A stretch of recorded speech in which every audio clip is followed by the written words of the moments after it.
Bismillahirrahmanirrahim. Alhamdulillah.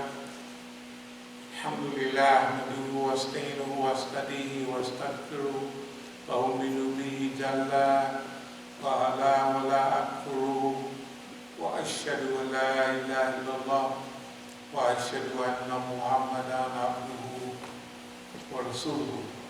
As-salamu bil huda wa dinil haqq liyudhhirahu ala din kullihi walau kariha al-mushrikun. All praise belongs to Allah. We praise Him. We seek His help, His assistance, and His guidance. We believe in Him and do not disbelieve in Him. I bear witness that there is no God but Allah. Muhammad sallallahu alayhi wa sallam is His servant and messenger. I'm reading from one of these press TV outlines. This is General Rashid further said, Tehran has never pursued and will not pursue war, but we will powerfully defend the honorable Iranian nation interests against whatever threat or incursion. A senior general warned that if a conflict erupts in the region, no country would be able to control its scale and timing. Given the interconnected nature of the regional countries' fates, a potential conflict could hardly be contained within a certain country's borders, he cautioned. The Islamic Republic, he added, was engaged in a strategic confrontation to preserve its stability and existence, as well as its position as a regional power in the face of American Zionist Saudi coalition. I just wanted to read that because what's serious about this is, first of all, have you heard it before? Let's just go back to the last lecture. We could take each lecture that we gave the last three, and we could follow each one up with exactly the same statements that we made in the one before. If anybody remember, this will not be regional conflict. The main thing we said, in fact, if anybody wants to know what's going on, either we're telling the Iranians what to say, or the Iranians is telling us what to say, because it's too much coordination. It's too synchronized on everything that was said the week before. Remember I said, Zarif and them, they're going to have to stand up under the scrutiny of the security forces of the Islamic Republic of Iran. A few hours later, the head of security forces makes a talk in Russian.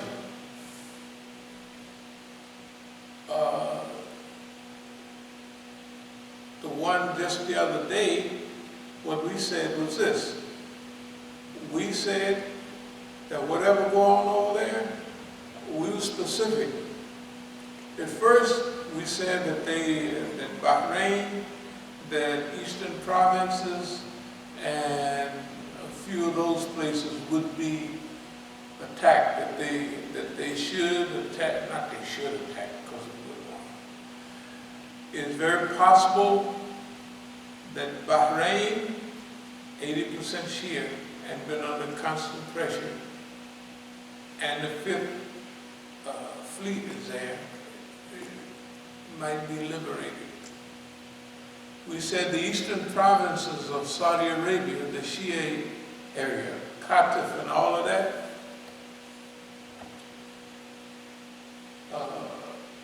we said that those places might, be liberated.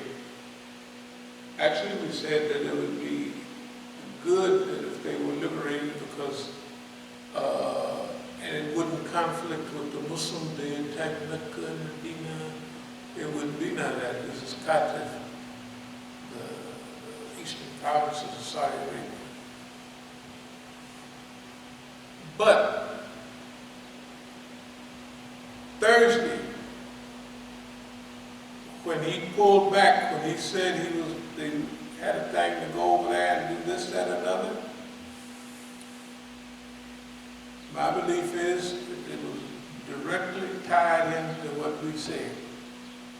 Because Donald Trump doesn't think in depth. He doesn't have strategic depth. And he talks, the white folks say, if he just stay with that teleprompter, he'll be all right, but he can't do it. You ever seen him, he talking, and he reading the teleprompter, and he sounds almost like the president, but he's made so many stupid remarks, he don't remind me of a president even in the United States. So then he go off message, and when he go off message, he always contradicts himself.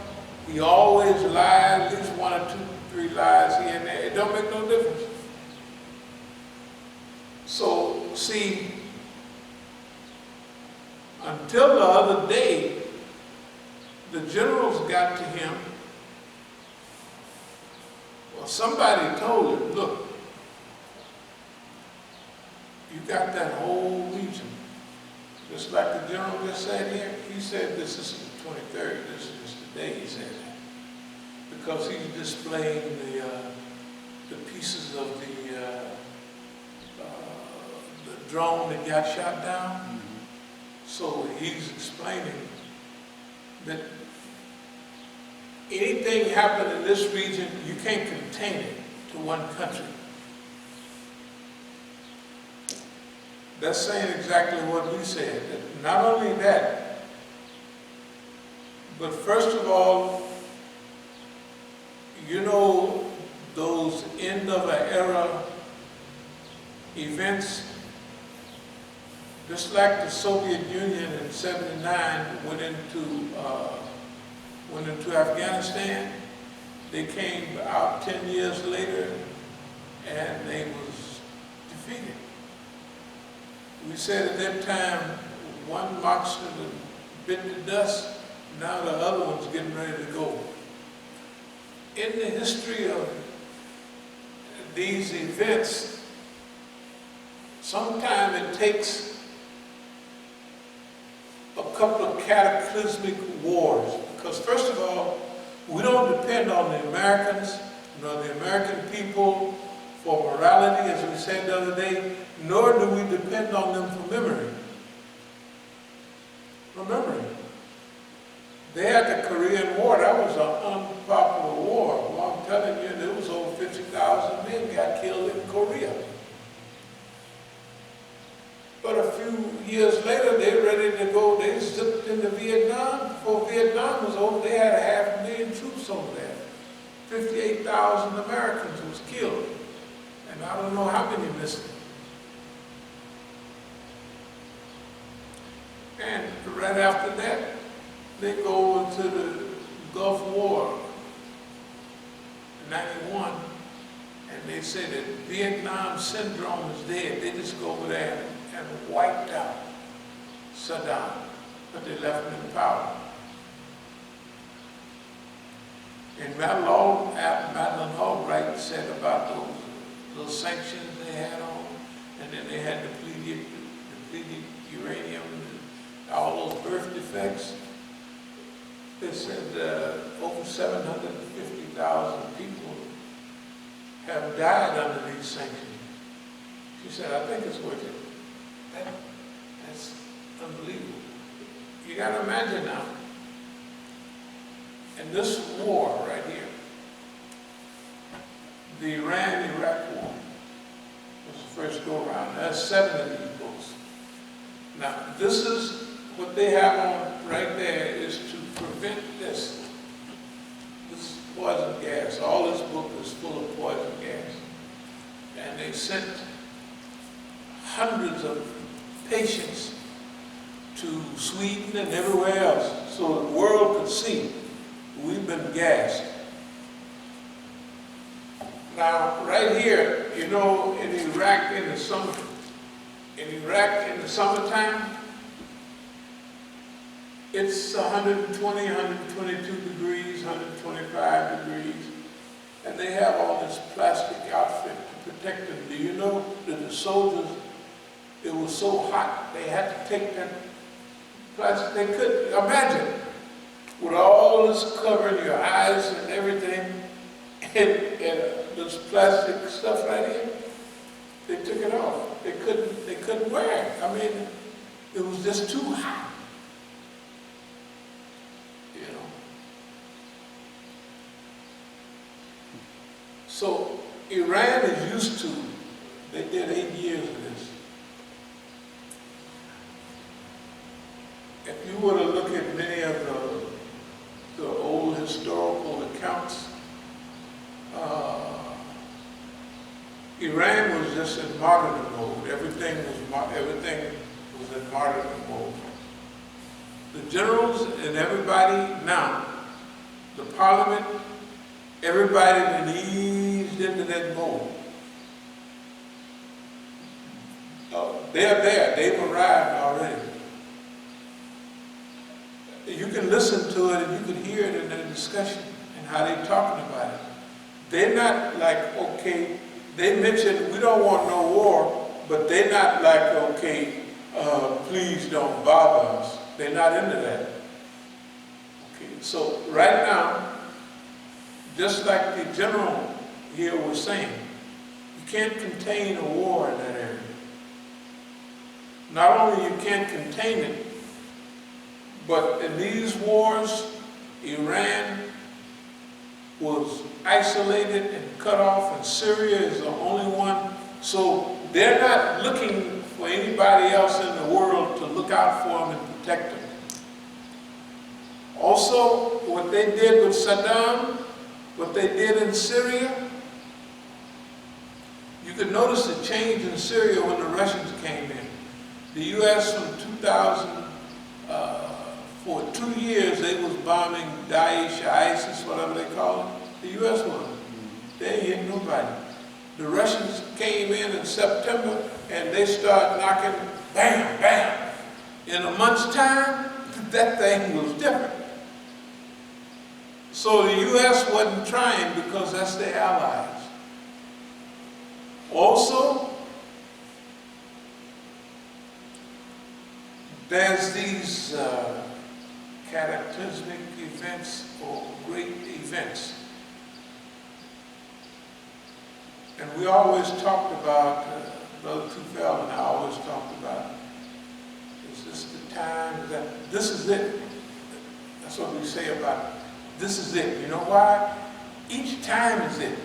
Each time you go through a transition, you should extend yourself to the best of your ability. You should expand as much as you can during each time, because you're not promised no great tomorrow. So each one, this is the event. Now, what does that mean for right now? That means that if you got, first of all, everybody saw what happened in Iraq. Everybody saw what happened in Libya. They just took Gaddafi out and just destroyed him. And all of them was involved in that. The thing that Russia,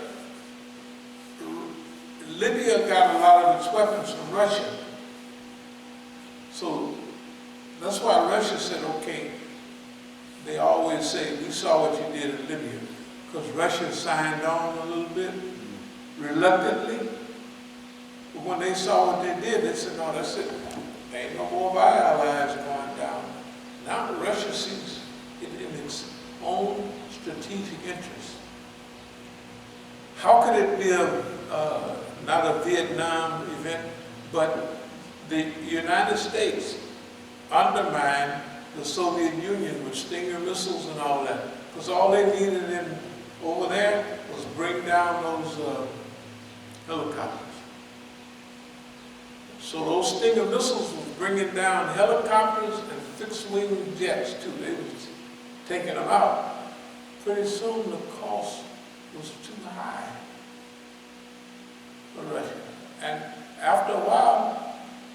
they started loading them up, ain't nothing with them no stingers. That was it. I want you to imagine Russia sitting around and with Putin in there and them watching all of this play. I want you to imagine what they've done in Syria, and at one time they allowed Russia to use an Iranian air base 2-3 years ago, a couple years ago. The technology, when Iran was attacked in 1980, they had a lot of weapons the Shah had bought. They didn't even know how to use them. It was pitiful. But Iran, in the last 30 years, have had several jumps in military readiness. Not only, one of these things about that big drone, they wanted to, that could have been a test because they sent the drone over, they sent another plane with 35 people on it. Okay, now, this could be, if they hit the one with 35 people, they have a perfect provocation. In fact, what's his name? Pence, whatever, he was on TV this morning. He said, yeah, we had a plane, manned plane, with 35 people on it. And he said, was it over Iranian airspace? He said, absolutely not. Of course he's lying. If he was flying right along with the drone.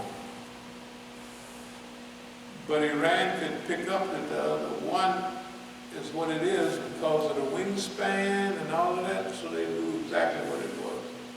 And all their sensors tell them it's unmanned. They got all of the coordinates and GPS and everything. Zarif put that out, one of the generals put that out yesterday. This is where it was. Okay. The other thing is, this thing was supposed to have been 81,000 feet up. Was it 81,000 feet up? Something like that. Okay, now, even the Iranians, they made a little slip and they said, we were happy that we was able to hit it that far, 81,000 feet. Because you know, like they fly above the ability of those standard missiles. Now, Iran brought one of them 300, the Russian 300 system. They bought it a few years ago, but they upgraded that. So technically it's a 400 or better. Turkey just got the 400. And that's why the Israelis stopped messing around with Syria a lot, because Syria now has, from my understanding, one of them 400 systems. And that'll take anything out. Okay.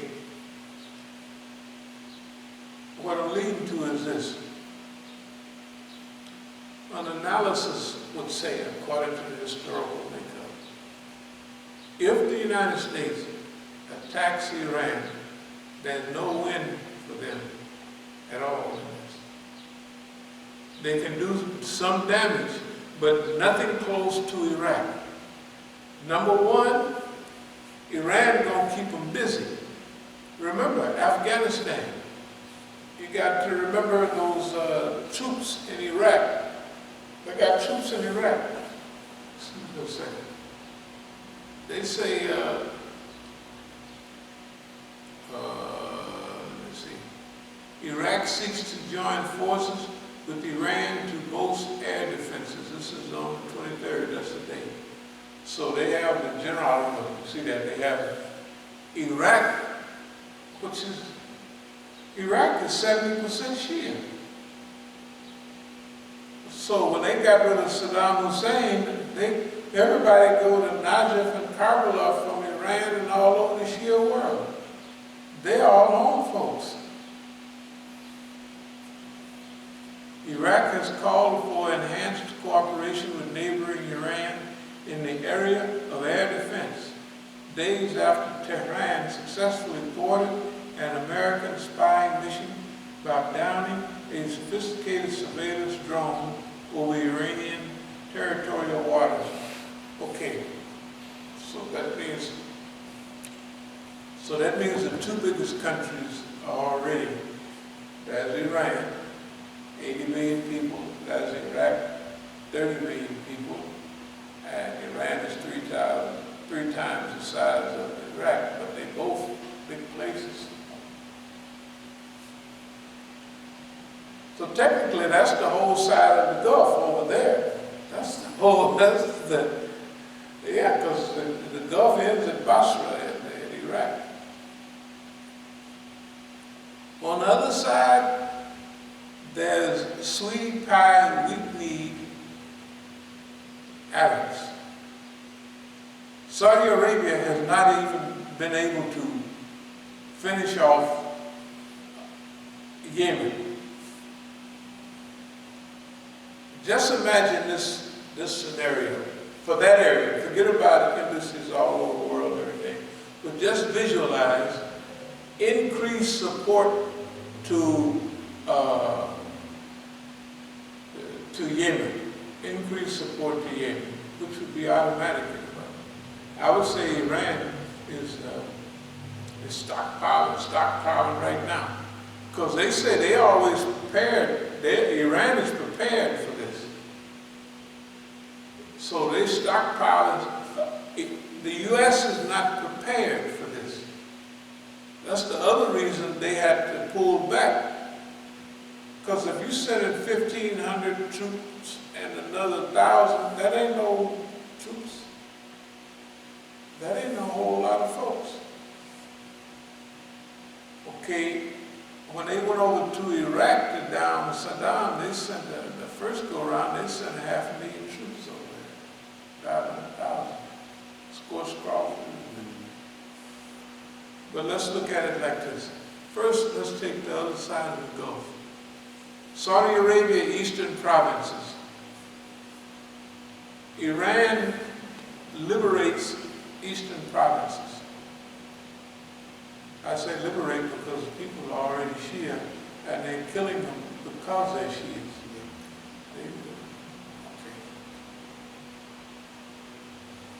So that's a done deal. Any Sunni police is around, everybody knows who they are. So as soon as the first 5 troops that get there from Iran, they'll be holding them by the hand and be pointing them guys out. And the first thing they're going to do is get an AG